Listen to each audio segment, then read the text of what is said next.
Okay, so this is part 2 of the coconut harvesting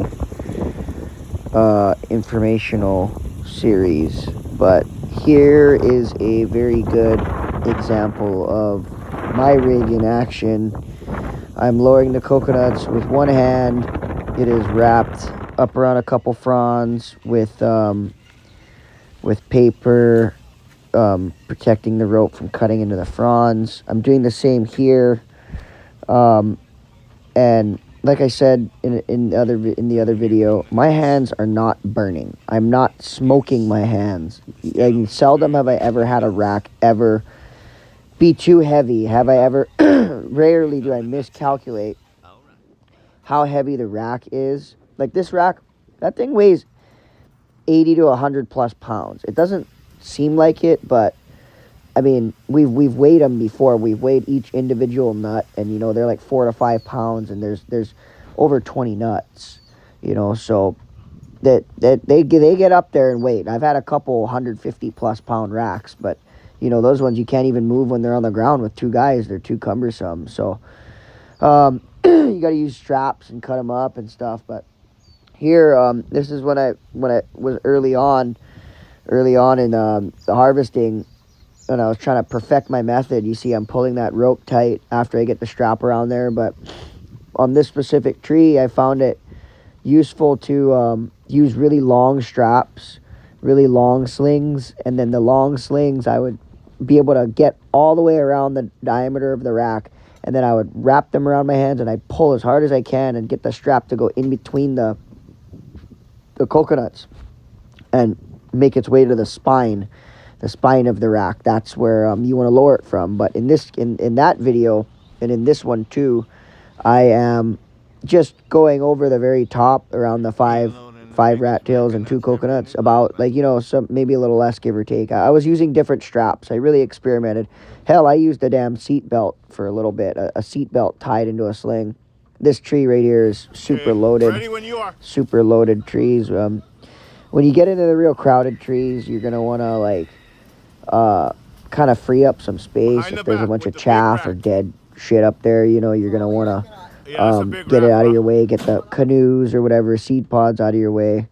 There's me holding a rack. That's my favorite thing to do right there.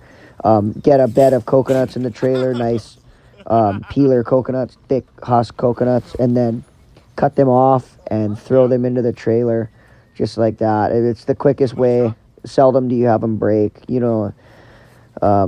especially if there's a bed of coconuts or a bed of fronds. You can get away with that. Just one arm them into the trailer, boom, done. But here's another video of lowering a healthy rack. Those coconuts or trees like this where the fronds are really vertical. I don't know what the variety is, but they're real vertical. They're kind of a pain in the ass to lower off of because the rope binds up really bad. You want to always keep in mind that if you lower a 100-pound rack off a tree like this, you're gonna risk busting fronds and see, like the fronds on this tree, they really like to just pop right off. In this case, I cut one so I can actually have the rack sit right on my on my chest, and I could cut the rack off, drag it out. Sorry. Excuse me. Yeah. So, back to what I was saying. There's sling length you got to take into consideration. Slings about the size of your forearm are pretty good. Another thing I wanted to touch on was the use of munters and friction knots. I used munters a lot when I first started. I used figure eights. Hell, I even used a zigzag, Petzl zigzag. And none of them worked as good as the method I have now, where I rely on the friction of the fronds, the narrowness of the fronds, rope burning on the fronds, essentially. Munters they're just too much to deal with.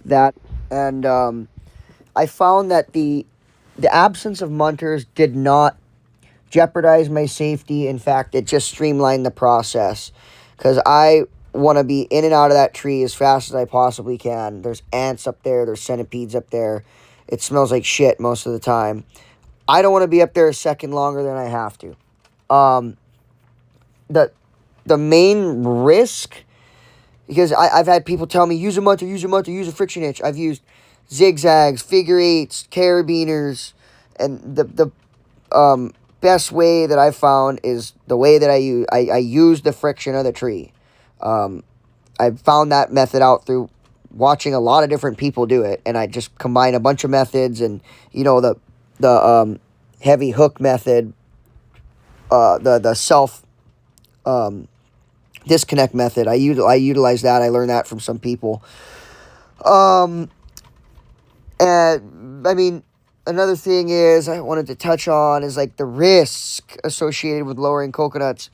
I mean, I've had coconuts randomly fall out of the tree as I'm climbing it and hit me, but that's why I have all my guys wear hard hats below me, because, God forbid I'm up there and a coconut falls out, one of the little rotted ones, or what, as they're growing, there's tension on there and they just pop off. It's a coconut tree. They do that, and I've had those fall and almost clip guys, possibly almost kill them.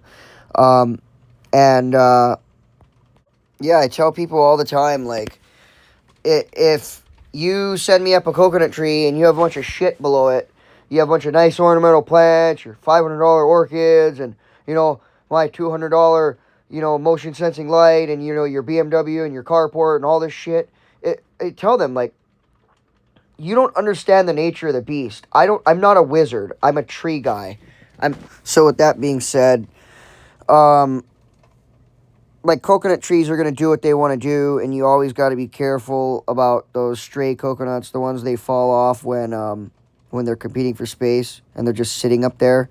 Those are what'll really fuck you up. So be careful of those, and compromise racks that are split, cracked, checking up. Like, you don't want to lower them. You want to piece them out if they're like that. And yeah, that's pretty much like the whole spiel. If I can think of anything else, I'll put it into a short. But, like, there's a bunch of clips in this video that you can look at that should explain the whole thing well enough. I mean, it's not rocket science.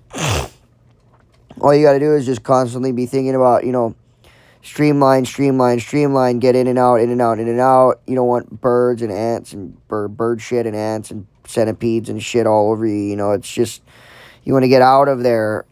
That's why I developed this method. Just go up there, monkey up there, throw the hook over a frond, link up the rack, and then place your handsaw under the rope so that if you slip, you don't cut your rope, your nice, 5/8 West Spur rope, and boom, you're there already. You just gotta watch like in any situation. If you're climbing, you should know this. Watch your tie-in points. Watch where you're rigging off of.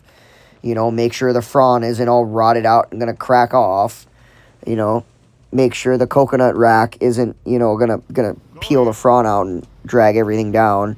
But like I said, I did have a lot of racks. As I lower them, say I leave a little slack in there, it shock loads it, and then that just rips the rack in half or shakes all the nuts off. That's been really bad, but it's the nature of the beast. If coconuts randomly fall as you're lowering them, you just don't. That's why you don't have anybody under there. Like, you don't stand in the damn bite.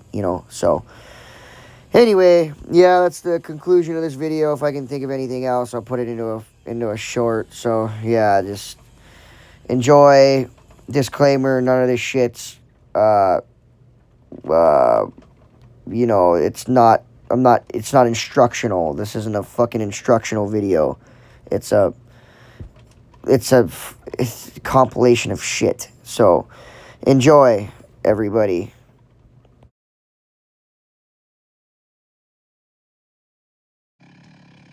Oh, Ian's a goddamn hammer.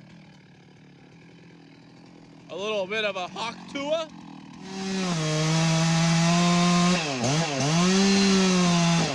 Alrighty.